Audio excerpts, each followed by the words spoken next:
पता है कि मॉनेटरी पॉलिसी क्या है?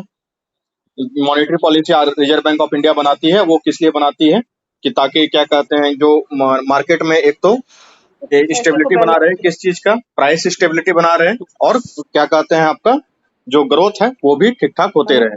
तो आरबीआई जो है कि is responsible for the making of monetary policy for maintaining the price stability by controlling inflation.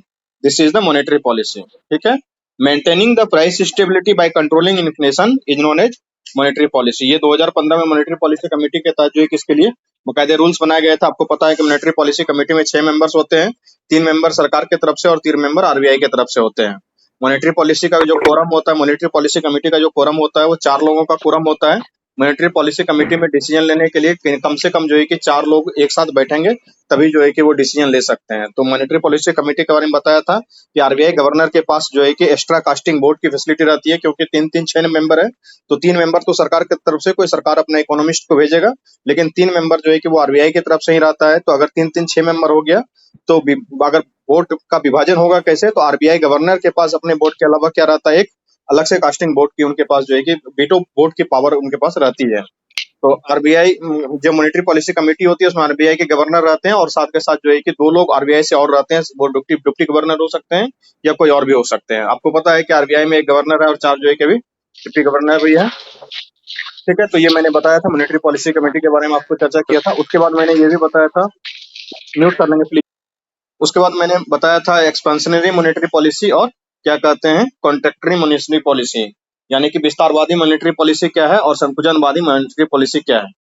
तो विस्तारवादी मॉनेटरी पॉलिसी कब होगा, जबकि क्या कहते हैं क्या किया जाएगा, सप्लाई बताइए। रहेगा तो इंटरेस्ट रेट को घटाया जाएगा। बिल्कुल, इंटरेस्ट रेट को जब घटाया जाएगा तो उसको हम लोग क्या बोलेंगे, विस्तारवादी मॉनेटरी पॉलिसी। और जब इंटरेस्ट रेट को बढ़ाया जाएगा तो उसको हम लोग क्या बोलेंगे, संकुचनवादी मॉनेटरी पॉलिसी। एकदम इसको ध्यान में रखिए, याद कर लीजिए कि कॉन्ट्रैक्टरी मॉनेटरी पॉलिसी तब होगा, संकुचन मॉनेटरी पॉलिसी तब होगा जब कोई भी दर बढ़े तो वो जो है कि आपका संकुचनवादी मॉनेटरी पॉलिसी कहलाएगा।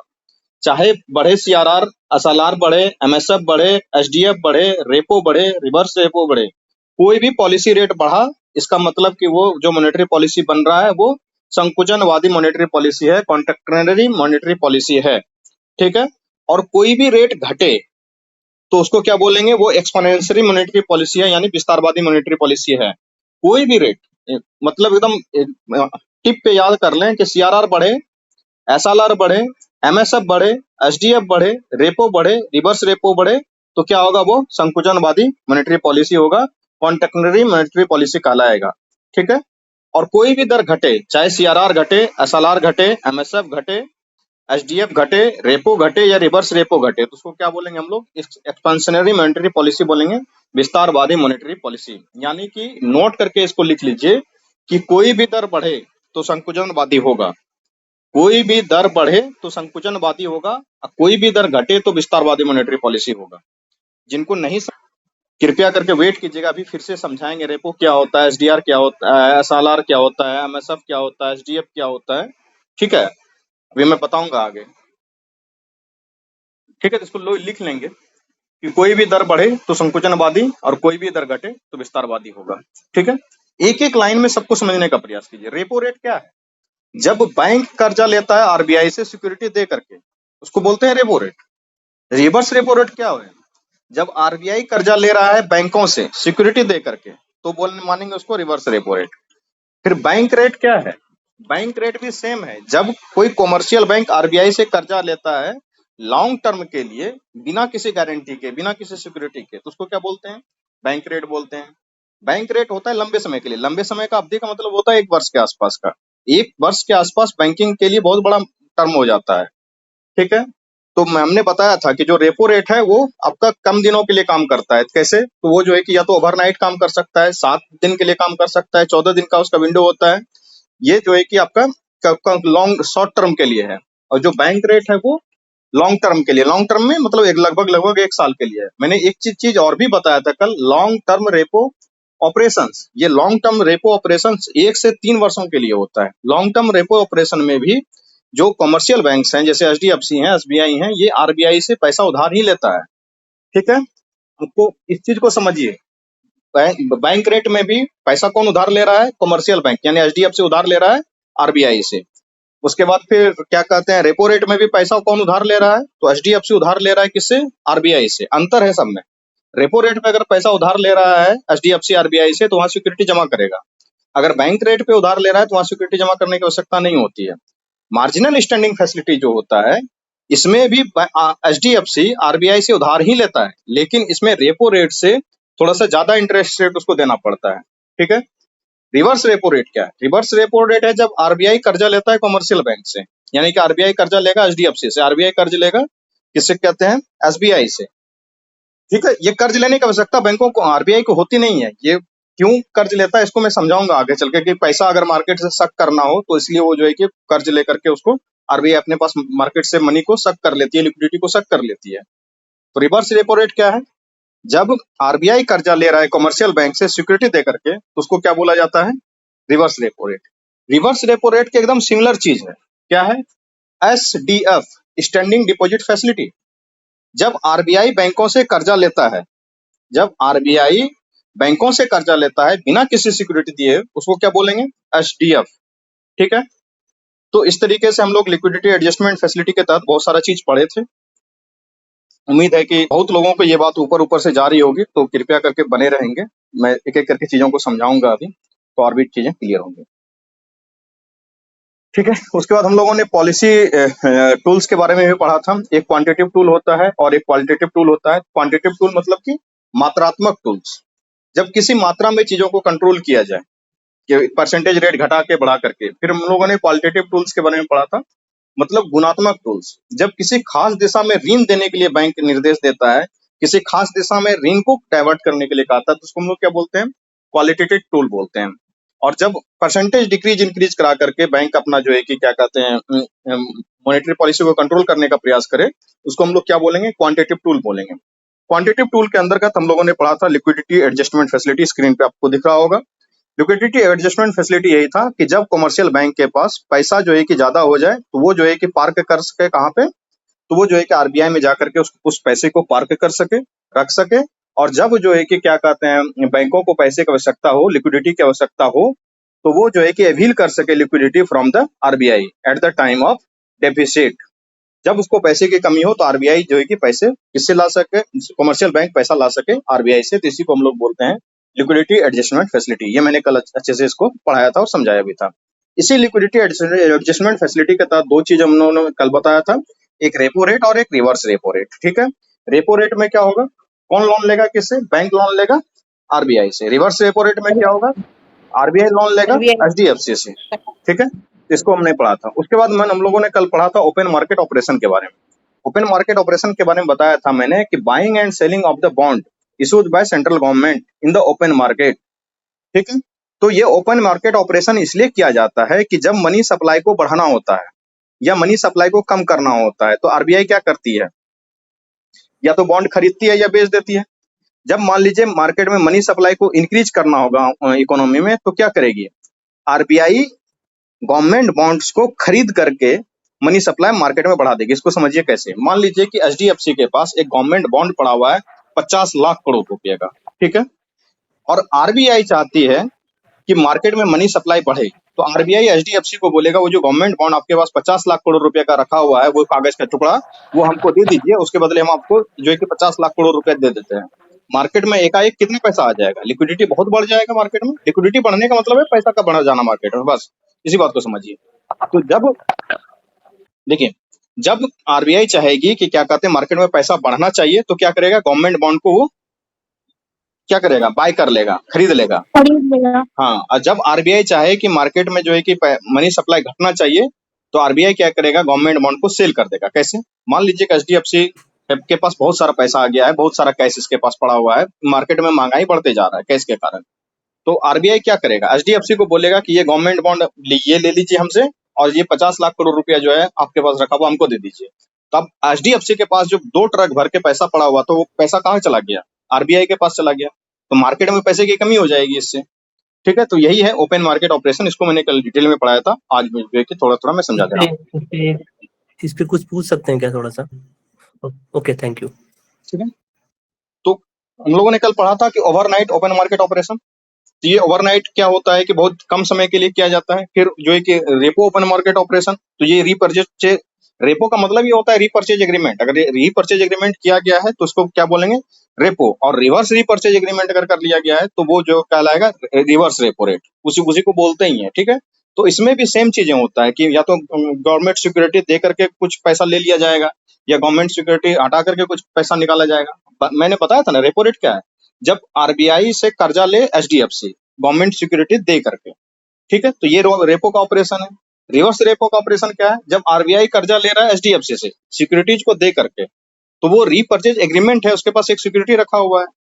ठीक है, फिर हम लोग इन लोगों ने ये भी चर्चा किया था कल कि ओवरनाइट होता है ये रेपो का 7 दिन के लिए, 14 दिन के लिए, इसी तरीके से ये शॉर्ट टर्म के लिए काम करता है। ठीक है, उसके बाद हम लोगों ने कल पढ़ा था मार्जिनल स्टैंडिंग फैसिलिटी को। मार्जिनल स्टैंडिंग फैसिलिटी क्या होता है, इस चीज को समझिए। मार्जिनल स्टैंडिंग फैसिलिटी भी सेम तरीके से काम करता है जिस तरीके से रेपो रेट काम करता है, लेकिन रेपो रेट के तहत जो लोन का दर होता है वो थोड़ा सा कम होता है, और मार्जिनल स्टैंडिंग फैसिलिटी के तहत जो एचडीएफसी को लोन मिलता है आरबीआई से वो थोड़ा सा ज्यादा रेट पे होता है। तो सर मार्जिनल स्टैंडिंग फैसिलिटी नाम देने का अलग से क्या जरूरत पड़ा था? मैंने कल दो टर्म का चर्चा किया था, एक सीआरआर एक एसएलआर। मैंने बताया था कि सीआरआर सिर्फ और सिर्फ बैंक कैश के फॉर्म में रख सकता है, लेकिन एसएलआर जो है कि अलग अलग फॉर्म में रख सकता है, वो गोल्ड के फॉर्म में रख सकता है, कुछ गवर्नमेंट सिक्योरिटीज के फॉर्म में खरीद के रख सकता है। तो ये जो एमएसएफ का विंडो खुलता है आरबीआई का, इसमें बोला गया है कि ब्याज दर तो रेपो रेट से थोड़ा सा ज्यादा लेंगे आपसे, लेकिन इसमें एसएलआर के तहत जो सिक्योरिटी रखा हुआ था, उस एसएलआर कोटा के तहत रखे हुए सिक्योरिटी का प्रयोग करके जो है कि आप हमसे पैसा उठा सकते हैं। लेकिन रेपो रेट में ऐसा नहीं होता कि आप एसएलआर सिक्योरिटी का प्रयोग करते हुए पैसा उठा लें, नहीं।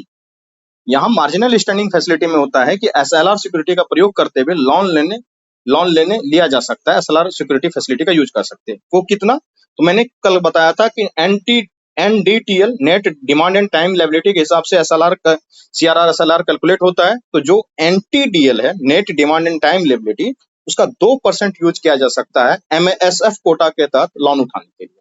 ठीक है, जनरली नियम क्या है कि रेपो रेट जितना होगा उससे 25 बेसिस पॉइंट ज्यादा एमएसएफ होगा। ठीक है, मार्जिनल स्टैंडिंग फैसिलिटी का रेट रेपो रेट से 25 बेसिस पॉइंट ज्यादा होगा। और जो आपका क्या कहते हैं एचडीएफ रिवर्स रेपो रेट होता है, वो जनरली नियम ऐसा था कोरोना से पहले तक कि रेपो रेट से वो क्या कहते हैं 25 बेसिस पॉइंट कम रहता था। ठीक है, लेकिन रिवर्स रेपो रेट को अभी आरबीआई ने 3% के आसपास पे ला करके फिक्स कर दिया है कुछ दिनों के लिए।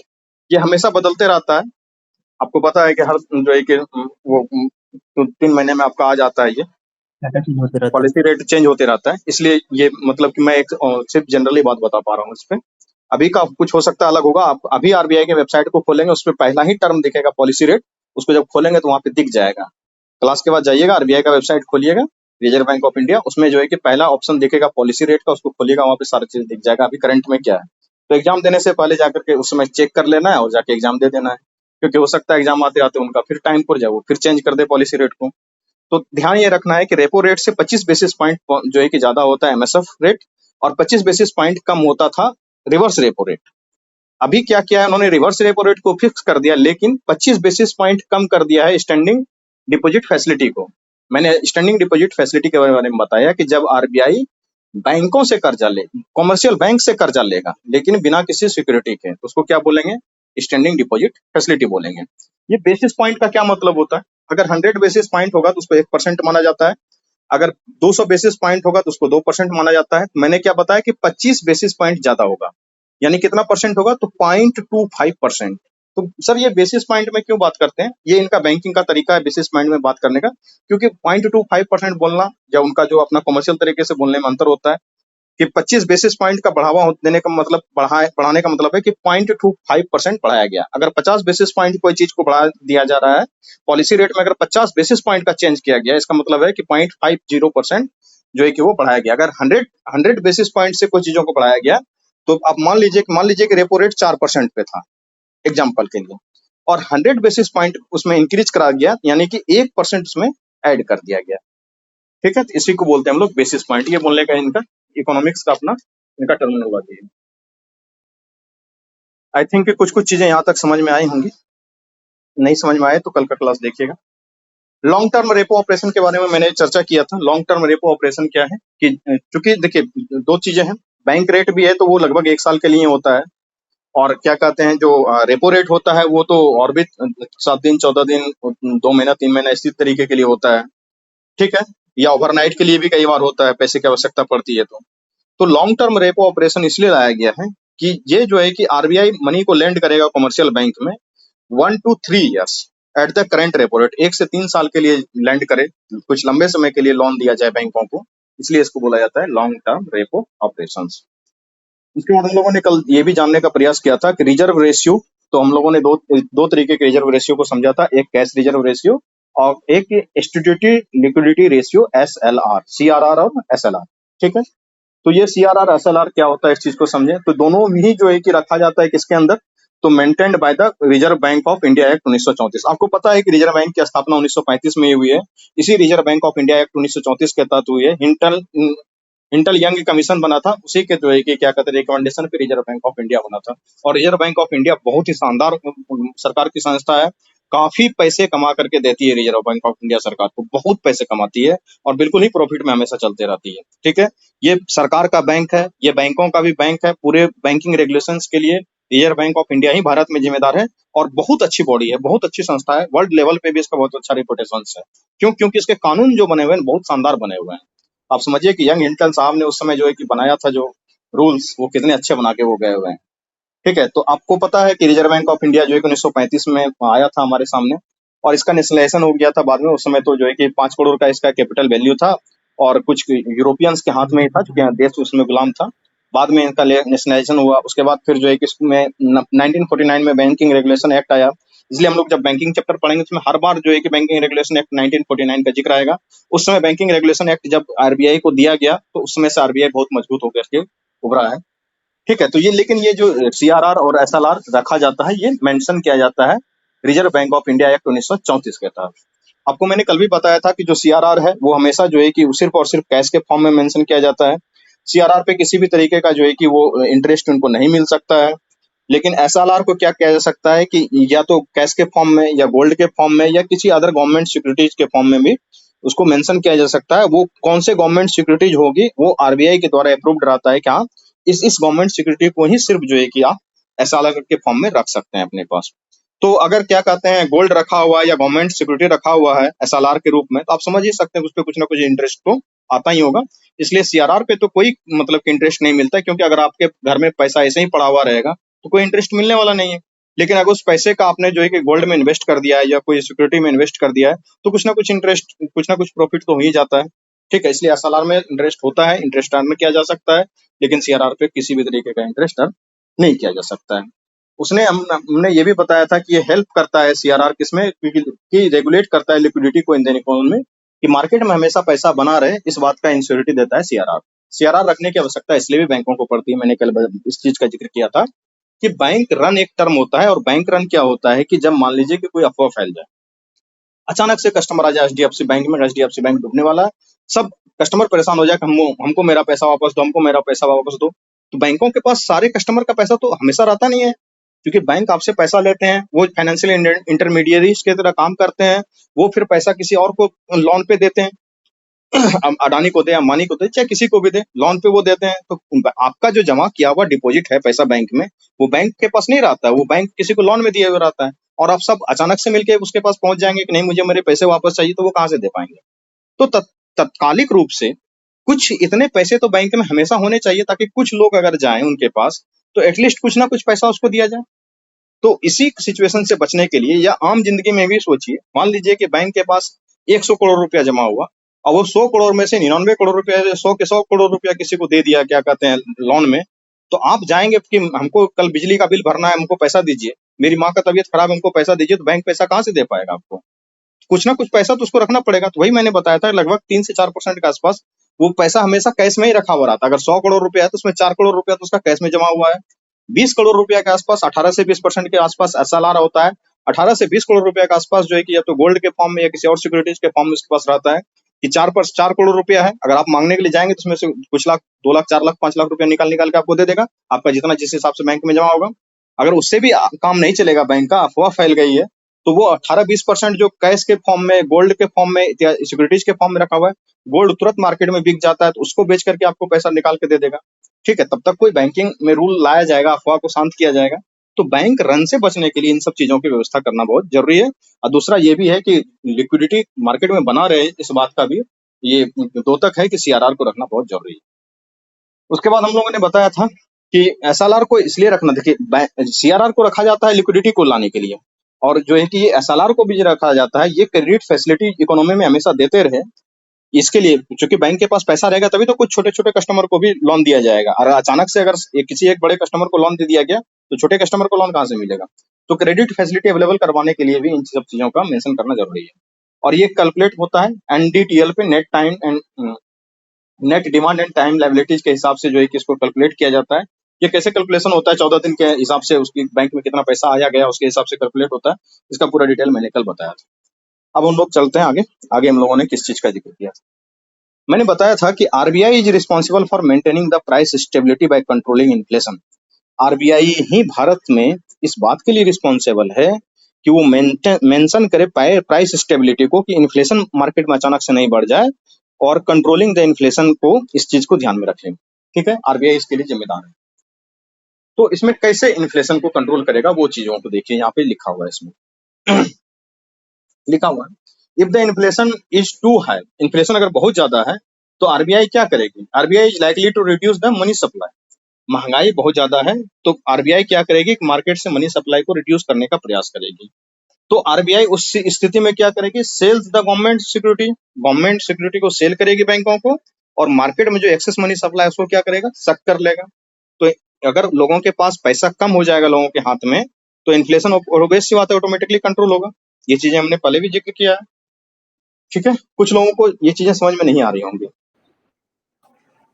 मान लीजिए मार्केट में जो है कि प्याज है, 1 कुंटल प्याज पड़ा हुआ है, ठीक है, और प्याज कैसे बिक रहा है? तो 20 रुपया केजी के हिसाब से बिक रहा था। ठीक है, अचानक से सभी कर्मचारियों का क्या हो कि वेतन बढ़ जाए, जिसको 20,000 सैलरी मिल रहा था उसको 30,000 सैलरी मिलेगा, 35-40,000 सैलरी मिलना स्टार्ट हो जाए, यानी कि लोगों के पास पैसा बढ़ जाए अचानक से। मोदी सरकार ने पैसा बढ़ा दिया, सैलरी बढ़ा दिया सबका। अब वो प्याज खरीदने के लिए जो मार्केट में अवेलेबल है वो मात्र 1 ही कुंटल है, तो कोई 20 रुपया देगा, कोई 25 रुपया देगा, कोई 30 रुपया देगा।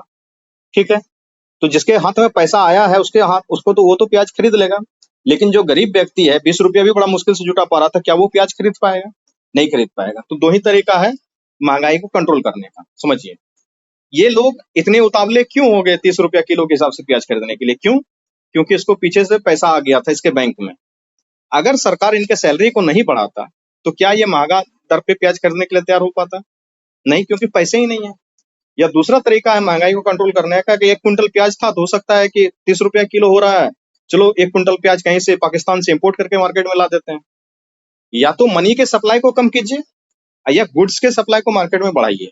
इन्फ्लेशन कंट्रोल करने का 2 ही तरीका होता है, या तो प्याज का मात्रा बढ़ा दीजिए, 1 कुंटल है तो 2 कुंटल कर दीजिए मार्केट में, या फिर जो लोगों के हाथ में पैसा आ रहा है, एक्स्ट्रा पैसा आ गया है, उसको किसी तरीके से उसके हाथ से खींचने का प्रयास कीजिए, उसके जेब से निकालने का प्रयास कीजिए। तो अगले महीना सरकार क्या करेगी कि ये लोग, बहुत सरकारी कर्मचारी होशियार बन रहा था कि 20,000 से 30,000 सैलरी हो गया था तो 20 रुपया से 30 रुपया किलो प्याज खरीदने चला गया था, तो सरकार बोलेगी नहीं नहीं आपका सैलरी घटा करके फिर 20,000 करते हैं। अब इनकी हिम्मत बचेगी कि 30 रुपया केजी प्याज खरीद लेने का? नहीं बचेगी। क्यों? क्योंकि इसके पास जो पैसा था, एक्स्ट्रा पैसा जो आ गया था, उसको क्या किया गया? सरकार के द्वारा खींच लिया गया। तो यही कहा जा रहा है, आप समझ में आ गया? लिक्विडिटी मार्केट में बढ़ने का मतलब कि लोगों का हाथ में पैसा का बढ़ जाना, बस इतना ही है।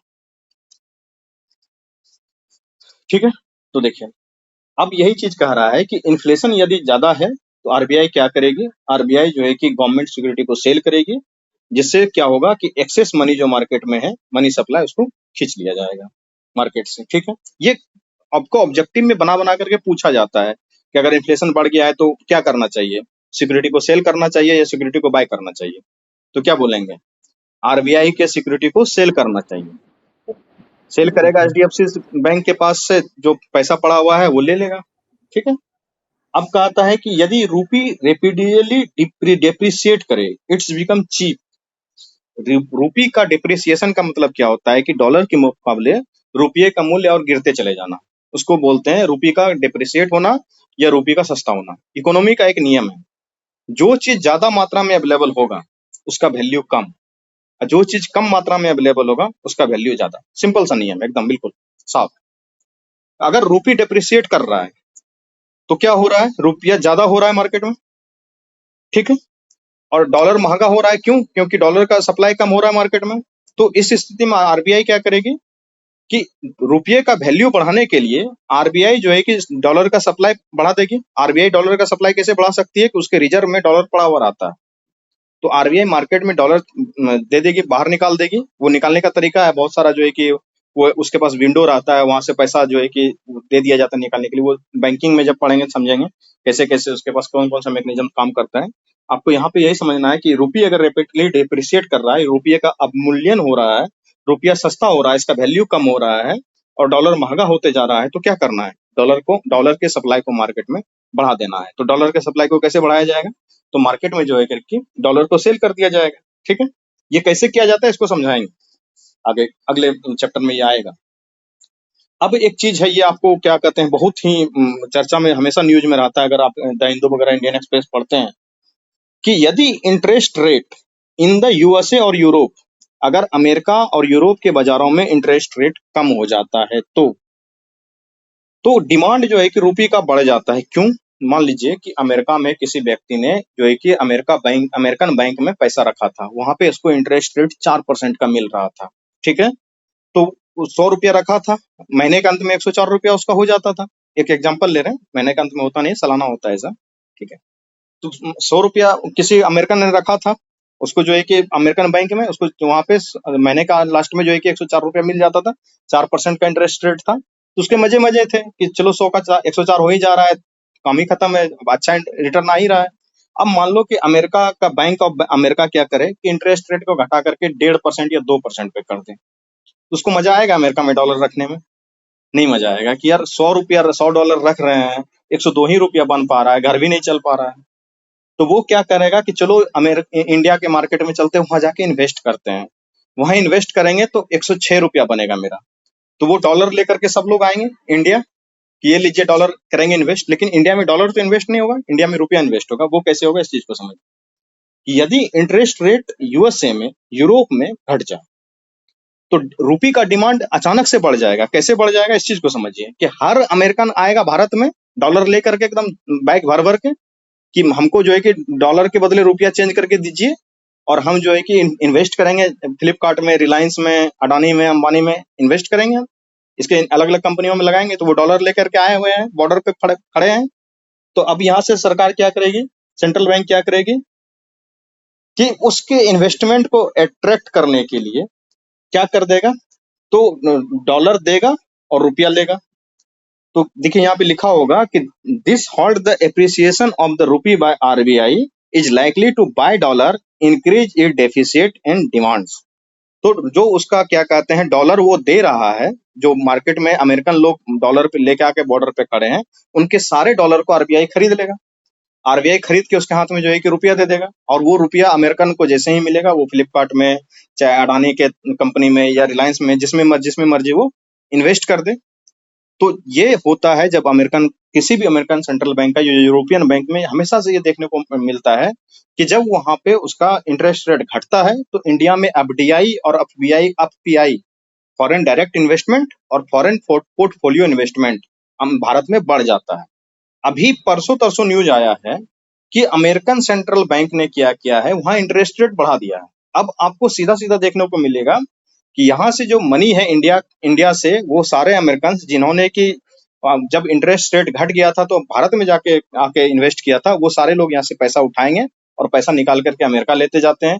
वहीं पे फिर उसी बैंक में पैसा रखेंगे कि 100 डॉलर रखेंगे तो 104 डॉलर तो मिल ही जाएगा। तो क्यों इंडिया आना, इन्वेस्ट करना, इतना तामझाम करना। तो अगर सिंपल सा कॉन्सेप्ट क्या है कि अमेरिका में इंटरेस्ट रेट घटा तो इंडिया में एफडीआई और एफपीआई बढ़ा, इन्वेस्टमेंट इंडिया में बढ़ जाएगा, क्योंकि सारे अमेरिकन इंडिया आ जाएंगे। जैसे ही अमेरिका में इंटरेस्ट रेट बढ़ा, यहाँ से पैसा निकालेगा, मार्केट से, शेयर बाजार से पैसा निकालेगा, अलग अलग कंपनियों से ये लोग पैसा निकालेगा डॉलर, और डॉलर को लेकर के चला जाएगा कहाँ, अमेरिका चला जाएगा। क्लियर है, समझ में आया बात? बढ़े आगे यहाँ से। देखिए हम लोगों ने यस जो मैम। जितने भी थे हमारे क्या कहते हैं क्वालिटेटिव टूल मतलब कि मात्रात्मक टूल्स उसको मैंने डिस्कस कर लिया था। अब हम लोग बढ़ते हैं क्वांटिटेटिव टूल हम लोगों ने डिस्कस कर लिया था, अब क्वालिटेटिव टूल की ओर बढ़ते हैं। इसको हम लोग बोलते हैं गुणात्मक टूल्स हिंदी में। तो पहला है मार्जिनल रिक्वायरमेंट्स। मार्जिनल रिक्वायरमेंट्स क्या है, इस चीज को आसान भाषा में समझिए। इसको बोला जाता है लोन टू वैल्यू। कैसे कि मान लीजिए कि आप बैंक के पास जाते हैं, क्या कहते हैं 50,000 का सोना रखने के लिए कि 50,000 का सोना गिरवी रखना है, 50,000 रुपया हमको लोन दीजिए। बैंक बोलेगा नहीं महोदय, महोदय नहीं हो सकता ऐसा। क्यों? अगर आप 50,000 रुपया का सोना रख रहे हैं मेरे पास, हम 40,000 रुपया ही आपको जो है कि लोन देंगे। सोना का वैल्यू आपको 50,000 का है जो गिरवी रख रहे हैं, लेकिन लोन आपको 40,000 का ही मिल रहा है। क्यों? क्यों इसलिए मिल रहा है? क्योंकि सोने का मूल्य घटते बढ़ते रहता है। ठीक है, इसलिए कहा जाता है कि difference between the value of security, difference between the market value of security and the value of loan, उसी को बोला जाता है मार्जिनल रिक्वायरमेंट्स।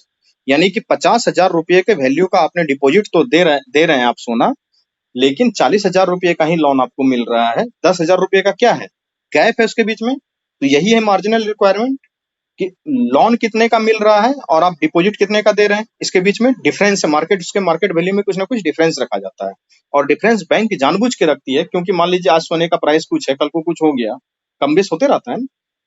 तो इसलिए मार्जिनल रिक्वायरमेंट्स बैंक लेकर के चलती है सेफली खेलने के लिए। ठीक है, तो इसी को बोला जाता है मार्जिनल रिक्वायरमेंट्स। ये इसी को अच्छे से इन्होंने लिखा है कि commercial bank set a margin, उसके बाद difference between the market value of security and the loan value, उसी को बोला जाता है to grant the loan. Loan को ग्रांट करने से पहले जो है कि इस चीज को देखा जाता है। ठीक है, उसके बाद है selective credit controls. Selective credit controls से क्या होता है, इससे कि जो है कि ये एक इंस्ट्रूमेंट है, मैंने बताया ना कि जो क्या कहते हैं क्वालिटेटिव टूल है। ये क्वालिटेटिव टूल हमेशा इसी तरीके से काम ही करता है कि किसी खास दिशा में ऋण देने को कहा दिया जाए, किसी खास तरीके को ऋण देने को कहा जाए। इस तरीके से जब बैंकिंग को कंट्रोल किया जाता है आरबीआई के द्वारा, ऐसे टूल को क्वालिटेटिव टूल बोला जाता है, गुणात्मक टूल बोला जाता है। ठीक है, तो मार्जिनल रिक्वायरमेंट आपको समझ में आ गया। 50,000 का सोना गिरवी रखेंगे तो लोन आपको 40,000 का ही मिलने वाला है, 10,000 का तो मार्जिन रहेगा।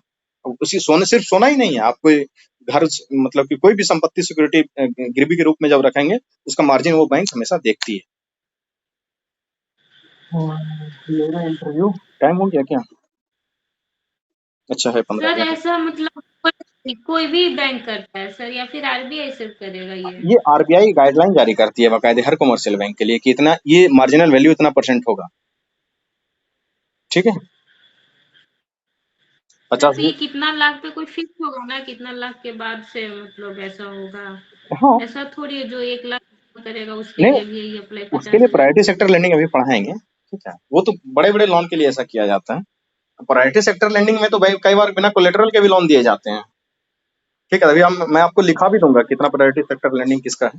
ये बड़े टाइप के लिए लोन के लिए ये जो है कि बैंकिंग का रूल है, ये मार्जिनल रिक्वायरमेंट्स है। उसके बाद सिलेक्टिव क्रेडिट कंट्रोल क्या है? सिलेक्टिव क्रेडिट कंट्रोल है, ये इंस्ट्रूमेंट है कि सिलेक्टिवली इन्फ्लुएंस करता है फ्लो ऑफ क्रेडिट को, कि आइदर पॉजिटिवली इंकरेज करेगा क्रेडिट ग्रोथ को या निगेटिवली इंकरेज करेगा, डिस्करेज करेगा क्रेडिट ग्रोथ को। समझिए, जैसे मान लीजिए कि विमल गुटका वाला है, लोन लेने के लिए जाएगा तो आरबीआई उसके लिए अलग से नियम बना देगी। क्यों? क्योंकि ये क्या है, निगेटिव चीज है।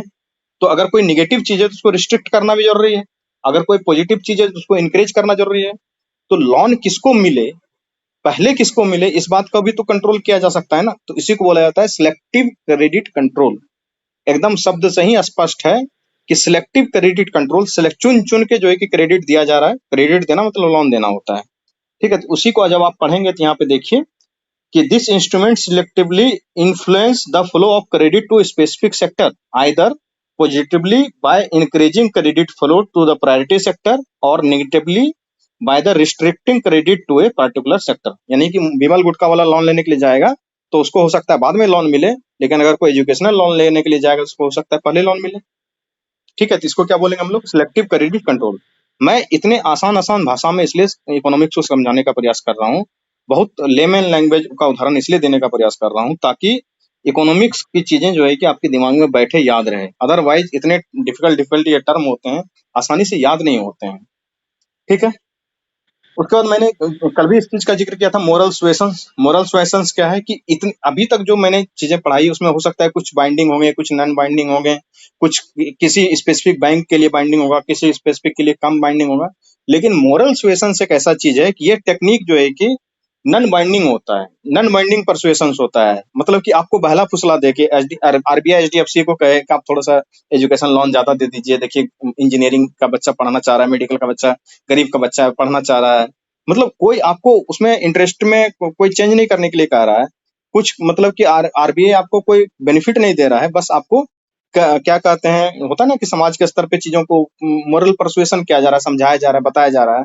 तो यही कहता है कि this technique involves non binding persuasions by the central bank. बैंकों को, जो कमर्शियल बैंक्स होते हैं उसको सेंट्रल बैंक जो है कि नॉन बाइंडिंग परसुएशंस करती है। कई बार के जो जैसे मान लीजिए कि आरबीआई कहे कि आप लोग सभी एसबीआई वाले, एचडीएफसी वाले, केनरा वाले, पंजाब नेशनल बैंक के मैनेजर साहब ध्यान दीजिए, अगर कोई क्या कहते हैं ग्रीन ग्रोथ करने के लिए आए, कोई इथेनॉल का फैक्ट्री लगाने के लिए आए, उसको पहले लोन दे दिए कि जरा सा अनुरोध है हम आपसे। तो वो एक मोरल सुएशंस हो रहा है। क्यों? क्योंकि उससे इन्वायरमेंट को फायदा होने वाला है उस तरीके के लोन से, ग्रीन डिपॉजिट देने से, ग्रीन क्रेडिट फैसिलिटेट करने से। ठीक है, इसको क्या बोलेंगे हम लोग? मोरल सुएशंस बोलेंगे। उसके बाद मैंने पढ़ाया था कल प्रायोरिटी सेक्टर लैंडिंग, इसको आज डिटेल में पढ़ाते हैं, बताते हैं क्या है प्रायोरिटी सेक्टर लैंडिंग। क्या है कि इतना डायरेक्शन देने के बाद भी बैंक, कमर्शियल बैंक हमेशा जो है कि लोन किसको देना पसंद करेगा? बड़े बड़े धन्ना सेठों को लोन देना पसंद करेगा, अंडानी अंबानी को लोन देना पसंद करेगा, कोई भी गरीब बच्चे को लोन देना पसंद नहीं करेगा, गरीब किसान को लोन देना पसंद नहीं करता है। तो इसके लिए बाकायदे बैंकों के लिए रूल बनाया गया है प्रायोरिटी सेक्टर लेंडिंग, कि आपका जो लोन देने का पैसा है उसमें से 40% लोन तो आपको गरीब को बांटना ही पड़ेगा। 60% आप दीजिए, अडानी अंबानी को दीजिए, कोई फर्क नहीं पड़ता है, लेकिन आप बैंक हैं, आप पूरा देश का पैसा संभालते हैं, आप अगर अमीर को लोन देते हैं तो गरीब को लोन इस देश में कौन देगा? तो आरबीआई रूल बना देती है, एसबीआई के लिए, एचडीएफसी के लिए, हर कमर्शियल बैंक के लिए कह दिया गया है कि 40% पैसा जो है कि आपको देना है। कितना परसेंट किसके लिए कहा गया है पहले तो उसको सुन लीजिए, उसका समझाते हैं, उसके बाद इसको लिखा देंगे। जितने भी सरकारी बैंक हैं उसको बोला गया है 40% पैसा जो है कि आपको गरीबों को लोन में देना है। गरीब कौन है, वो कौन डिसाइड करेगा? वो डिसाइड करेगा सरकार। तो कैसे कैसे सेक्टर वाले को, जैसे कि एग्रीकल्चर सेक्टर वाला है, माइक्रो स्मॉल मीडियम इंटरप्राइजेज वाले, छोटे उद्योग वाले लोग हैं, एजुकेशन लोन को लेने के लिए जा रहा है, कोई हाउसिंग लोन लेने के लिए जा रहा है, कोई रिन्यूएबल एनर्जी सेटअप करने के लिए जा रहा है, उसके लिए लोन मांगने के लिए जा रहा है, कोई फूड प्रोसेसिंग सेक्टर वाले हैं वो लोन मांगने के लिए जा रहे हैं, स्मॉल एंड मार्जिनल फार्मर, छोटे और मंझले उद्योग के किसान हैं वो लोन मांगने के लिए जा रहे हैं, वीकर सेक्शन ऑफ सोसाइटी के लोग हैं वो लोन मांगने के लिए जा रहे हैं, एससी एसटी के लोग हैं वो लोन मांगने के लिए जा रहे हैं। क्या कहते हैं, उसके बाद फिर बहुत सारे मिशन चलते हैं, जैसे कि नेशनल अर्बन लाइवलीहुड मिशन के तहत लोन बांटने के लिए कहा जाता है, नेशनल रूरल लाइवलीहुड मिशन के तहत लोन बांटने के लिए कहा जाता है, जो गांव में सेल्फ हेल्प ग्रुप्स होते हैं उसको लोन बांटने के लिए कहा जाता है, डिस्ट्रेस्ड फार्मर जो होते हैं उसको लोन बांटने के लिए कहा जाता है, माइनॉरिटी कम्युनिटी के लोगों को लोन बांटने के लिए कहा जाता है। तो इस तरीके से जो अलग अलग सेक्टर में जो गरीब तबके के लोग हैं, जो कमजोर तबके के लोग हैं, उसको भी लोन बांटने के लिए जो बाइंडिंग कर दिया जाता है, उसी को बोला जाता है प्रायोरिटी सेक्टर लेंडिंग, कि आपकी प्रायोरिटी लिस्ट में लोन बांटने के समय इन लोगों को भी ध्यान रखना पड़ेगा। क्या है फॉर्मूला इसका? 40% गवर्नमेंट बैंक को बोला गया है, 40% हर प्राइवेट बैंक को बोला गया है, 40% हर विदेशी बैंक को बोला गया है, 75% प्रायोरिटी सेक्टर लैंडिंग फिक्स किया गया है स्मॉल फाइनेंस बैंक के लिए, लघु वित्त बैंक जिसको बोलते हैं। 75% प्रायोरिटी सेक्टर लैंडिंग सेट किया गया है क्षेत्रीय ग्रामीण बैंक के लिए, रीजनल रूरल बैंक के लिए 75% का सेट किया गया है। 75% सेट किया गया है शहरी कोऑपरेटिव बैंक्स के लिए। ठीक है, आप कहेंगे कि सर ग्रामीण कोऑपरेटिव बैंक भी होता है, लेकिन प्रायोरिटी सेक्टर लैंडिंग ग्रामीण कोऑपरेटिव बैंक पे लागू नहीं होता है। और ये जो प्रायोरिटी सेक्टर लैंडिंग कॉन्सेप्ट है ये धीरे धीरे आरबीआई बढ़ाते ही जा रही है। आज 40% है, कई सालों से 40% है, हो सकता है उसको 45% कर दे। क्यों? क्योंकि समाज के जब तक हर तबके को लोन नहीं मिलेगा तो समाज का हर तबका विकास कैसे करेगा? सिर्फ अडानी अंबानी को लोन देने से तो देश चलने वाला नहीं है। ठीक है, और इसको बाइंडिंग बनाना जरूरी है, नहीं तो कोई भी क्या कहते हैं सरकारी कोई भी बैंक चाहेगा ही नहीं गरीबों को लोन देना, क्योंकि उससे लोन रिकवरी मुश्किल होता है ना, इसलिए। ठीक है, अब देखिए, अगर कहा गया लोन देने के लिए, अब अमेरिकन बैंक है, वो किसको, कौन से गरीब को खोजते फिरेगा कि वो अमेरिकन बैंक भारत में एक विदेशी बैंक है, वो कहाँ से गरीब को खोजते फिरेगा कि गरीब आओ मेरे पास लोन दो? एक तो उसके यहाँ खाता खुलवाने का रेट ही होगा, हमको लगता है 10 लाख रुपए जब तक मिनिमम अकाउंट में आप रखेंगे नहीं तब तक अमेरिकन बैंक में आपका खाता नहीं खुलेगा। तो कोई गरीब का तो खाता अमेरिकन बैंक में है ही नहीं। तो इन सब लोगों के लिए कहा जाता है कि अगर आपको जो मैंने बोला है प्रायोरिटी सेक्टर लेंडिंग के तहत लोन देने के लिए, इसमें अगर शॉर्टफॉल होता है, जैसे कि मान लीजिए बैंक में लोन देने के लिए 100 करोड़ रुपया पैसा था, तो उसमें रूल क्या है, 40% लोन प्रायोरिटी सेक्टर गरीबों को, 60% लोन जिसको मर्जी उसको दीजिए। लेकिन इस 40% में यानी 40 करोड़ रुपया का अगर शॉर्टफॉल होता है, मान लीजिए कि एचडीएफसी बैंक मतलब कि 32 करोड़ रुपया ही प्रायोरिटी सेक्टर लैंडिंग का लोन बांट सका, 8 करोड़ रुपए का जो है कि उसका गैप शॉर्टफॉल रह गया, तो वो पैसा वो कहाँ जमा करेगा, तो वो जो है कि वो पैसा जमा करेगा रूरल इंफ्रास्ट्रक्चर डेवलपमेंट फंड होता है एक, वहां पे जाकर के वो पैसा जो है कि बाकायदे जमा कर देता है। ठीक है, उसके बाद एक अर्बन इंफ्रास्ट्रक्चर डेवलपमेंट फंड होता है, जितना शॉर्टफॉल हुआ है, ये बात समझ पा रहे हैं ना, कि 100 करोड़ रुपया एचडीएफसी के पास लोन बांटने के लिए था, लेकिन उसमें से उन्होंने क्या किया, 40 करोड़ रुपया गरीब लोगों को बांटना था, 40 करोड़ में से 32 करोड़ ही बांट पाया, 8 करोड़ रुपया वो बांट नहीं पाया है, तो ये 8 करोड़ रुपया कहाँ जमा करेगा, वो लोन में देगा किसको, तो रूरल इंफ्रास्ट्रक्चर डेवलपमेंट फंड को लोन में देना पड़ेगा उसको, वो 8 करोड़ रुपया। उसके बाद जो है कि अर्बन इंफ्रास्ट्रक्चर डेवलपमेंट फंड होता है, वहां पे उसको जो है कि वो 8 करोड़ रुपया देना पड़ेगा। ठीक है, उसके बाद सिडबी है, मुद्रा है, नेशनल हाउसिंग बैंक है, इन सब जगह पे जो है कि उनको ये 8% का जो शॉर्टफॉल उन्होंने किया है उसको देना पड़ेगा। उसके बाद जो है कि क्या कहते हैं, ये एक एनबीएफसी है, उसके बाद नबार्ड है, आपको पता है कि national bank for agriculture and rural development, इसको बोलते हैं नबार्ड। ठीक है, तो वहां नबार्ड को भी जो है कि पैसा देना पड़ेगा अगर आपका शॉर्टफॉल होता है तो। ये समझ लिया आपने किस तरीके से प्रायोरिटी सेक्टर काम करता है, यही यहाँ पे लिखा हुआ है, 40% ऑफ टोटल नेट बैंकिंग है ना, ये आपको दिख भी रहा होगा कि कैसे कैसे लोन बांटेगा, इसका पूरा रूल रेगुलेशन लिखा हुआ है, इतना पढ़ना नहीं है, बस ये याद कर लेना है कि 40% गवर्नमेंट बैंक्स के लिए नियम है, 40% प्राइवेट बैंक के लिए नियम है, 40% विदेशी बैंक के लिए नियम है, 75% का priority sector lending small finance bank को है, 75% का प्रायोरिटी सेक्टर लैंडिंग जो है कि क्षेत्रीय ग्रामीण बैंक को, रीजनल रूरल बैंक को है, 75% का प्रायोरिटी सेक्टर लैंडिंग शहरी कोऑपरेटिव बैंक को है, ग्रामीण कोऑपरेटिव बैंक के लिए किसी भी तरीके का प्रायोरिटी सेक्टर लैंडिंग नहीं है, और पीएसएल को सरकार धीरे धीरे बढ़ा रही है। ठीक है, अब आता है आपका मुद्दा transmission of monetary policy. Transmission of monetary policy ये कहता है कि जो मौद्रिक नीति बनी है वो व्यवस्था कैसे काम कर रही है। ठीक है, जो मौद्रिक नीति बनी है वो व्यवस्था कैसे काम कर रही है, इसको बोला जाता है ट्रांसमिशन ऑफ मॉनेटरी पॉलिसी। इसी में है इंटरेस्ट रेट चैनल। अब देखिए, अगर हम मॉनेटरी ईजिंग करते हैं, मॉनेटरी ईजिंग करने का क्या मतलब है कि जो इंटरेस्ट रेट है उसको कम कर दिया गया है, सीआरआर को कम कर दिया गया है, रेपो रेट को कम कर दिया गया है, एसएलआर को कम कर दिया गया है। तो अगर इंटरेस्ट रेट कम हुआ है, सीआरआर कम हुआ है, एसएलआर कम हुआ है, तो इससे क्या होगा, बैंकों के पास लोन देने के लिए पैसे ज्यादा अवेलेबल होंगे, तो लोन का दर क्या हो जाएगा, सस्ता हो जाएगा। ठीक है, सीआरआर कम हुआ, एसएलआर कम हुआ, रेपो रेट कम हुआ, तो लोन बैंकों का लोन हो जाएगा सस्ता।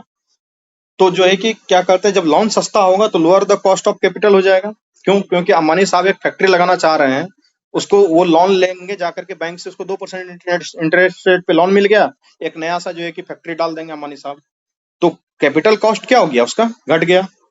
इससे क्या होगा, एग्रीगेट डिमांड बढ़ जाएगा। क्यों, क्योंकि अब फैक्ट्री में प्रोडक्शन होना स्टार्ट हो गया, जियो का नया नया मोबाइल प्रोडक्शन हो रहा है, तो उसको लोग खरीद रहे हैं, और अंबानी साहब जियो का मोबाइल सस्ता में इसलिए भी बेच पा रहे हैं क्योंकि उन्होंने जो बैंक से कर्ज लिया है उसको इंटरेस्ट कम चुकाना पड़ रहा है। ठीक है, उसके बाद होता है कि इससे इंक्रीज हो जाता है बिजनेस इन्वेस्टमेंट। क्यों, क्योंकि अगर लोन सस्ता मिलेगा, आप ही को हम बोले कि 1% पे लोन दे रहे हैं, जाके एक तो बिजनेस कर लीजिए, आसानी से कर लेंगे, रिस्क कम है ना। अगर हम बोलेंगे 10% पे लोन दे रहे हैं, एक बिजनेस करके दिखाइए, बड़ा मुश्किल होगा, आप सोचेंगे अरे सस्ता दर होगा तब जाके बिजनेस करेंगे, क्योंकि 10% चुकाना इधर भी तो पड़ेगा, उधर प्रॉफिट मार्जिन निकालने के बाद। तो इससे क्या हो रहा है कि बिजनेस जो है कि इंक्रीज हो रहा है, बिजनेस इन्वेस्टमेंट इंक्रीज हो रहा है, तो कंजम्पशन इंक्रीज होगा, ऑब्वियस सी बात है। लेकिन क्या ये बात होती है, ये बात होती नहीं है, या कैसे होती है, इसको जो है कि अभी और डिटेल में समझाना है। ट्रांसमिशन ऑफ मॉनेटरी पॉलिसी में दो तरीके का ट्रांसमिशन होता है, एक सिमेट्रिकल ट्रांसमिशन होता है, एक एसिमेट्रिकल ट्रांसमिशन होता है। सिमेट्रिकल आउटकम उसको कहा जाता है, जैसे मान लीजिए मैंने सिक्का उछाला, तो ये बात तय है कि अगर ऊपर गया है सिक्का तो नीचे आएगा ही, 100%, कोई शक नहीं है। इसको बोलेंगे symmetrical transmission of monetary policy. अब बताइए कि आरबीआई ने रेपो रेट कम कर दिया तो आपके मार्केट का प्याज का दाम घट जाता है, दाल का दाम घट जाता है, बहुत कम असर पड़ता है, कई बार असर पड़ता ही नहीं है। इसका कारण क्या है, ठीक है लोन तो सस्ता हो गया है, लेकिन मान लीजिए क्रूड ऑयल का दाम बढ़ जाए तो वैसे भी मार्केट में महंगाई बढ़ जाएगा, आरबीआई के लाख लाख हाथ पैर मारने से महंगाई घटने वाला नहीं है मार्केट का। इंटरेस्ट रेट को सिर्फ कम कर देने से, हम लोन लेने के लिए जाते ही नहीं है, हम तो सिर्फ दाल खरीदते हैं, चावल खरीदते हैं, कौन सा फर्क पड़ रहा है लोन सस्ता हुआ या महंगा हुआ। ठीक है, तो इन सब कारण के कारण क्या होता है, क्योंकि फाइनेंशियल इंक्लूजन अभी उतना नहीं है, उतने अच्छे से पूरे देश में नहीं फैला हुआ है। हर व्यक्ति ना तो लोन लेने जाता है, ना लोन पे असर पड़ता, लोन पे ही सिर्फ डिपेंड करता है। महंगाई किसी और कारण से भी मार्केट का बढ़ सकता है, इसलिए सिमेट्रिकल ट्रांसमिशन तो नहीं हो रहा है। ये बात समझ में आ गई आपको कि सिक्का उछाले हैं तो 100% नीचे आएगा ही नहीं हो रहा है। जैसे इसको और तरीके से समझिए कि जैसे मान लीजिए हमने आपको समझाया, इतना इकोनॉमिक्स में समझाया, अब ये इस बात पे निर्भर करता है उस बच्चे को सबसे ज्यादा समझ में आया होगा जो कल क्लास में था, या उस बच्चे को और अच्छे से समझ में आया होगा जो पहले से पढ़ के रखा हो। कुछ बच्चा इसमें कमजोर होगा, उसको जो है कि 60% ही समझ में आया। कुछ बच्चा जो है कि किसी को 70% आया होगा समझ में। कोई बच्चा पढ़ रहा होगा, उधर रील भी देख रहा होगा, उसको 30% भी समझ में नहीं आया। तो मैंने तो समझाने का 100% प्रयास किया, लेकिन आपको 100% तो समझ में नहीं आया। इसको बोला जाता है फजी लॉजिक, मतलब कि आप जो एफर्ट लगाना था वो एफर्ट सही तरीके से 100% नहीं लगाया। तो जब ऐसा सिचुएशन हो कि 100% समझ में नहीं आए, 100% वहां जो पॉलिसी रेट चेंज हो गया उसका आम जनता पे असर नहीं पड़े, उसको बोला जाता है asymmetrical transmission of monetary policy. Asymmetrical transmission में क्या होगा कि कुछ और फैक्टर्स इकोनॉमी के काम कर रहे थे उसके साथ साथ, इसलिए जो है कि मैंने जो पॉलिसी रेट कम किया, मैंने जो रेपो रेट कम किया, उसका जो है कि असर मार्केट पे उतना नहीं दिखा, कम दिखा, थोड़ा सा इधर उधर हुआ, लेकिन 100% का असर नहीं किया। तो यहाँ पे कुछ और फजी लॉजिक काम कर रहे थे। ठीक है, जिसको बोला जाता है ट्रांसमिशन ऑफ मॉनेटरी पॉलिसी। इसी में जो है कि इंटरेस्ट रेट चैनल होता है, फिर एक्सचेंज रेट चैनल होता है, फिर क्रेडिट चैनल होता है, फिर एसेट प्राइस चैनल होता है, फिर एक्सपोर्ट क्या कहते हैं एक्सपेक्टेशन चैनल होता है।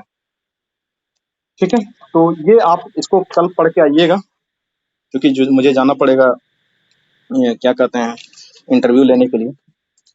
उसके बाद जो है कि दो ही चीज बचा हुआ है इसमें पढ़ाने के लिए, एक मॉनेटरी पॉलिसी स्टांस जो होता है उसमें एकोमोडेटिव स्टैंस होते हैं, नेचुरल स्टैंस होते हैं, और कैलिब्रेटिंग टाइटनिंग कहलाता है।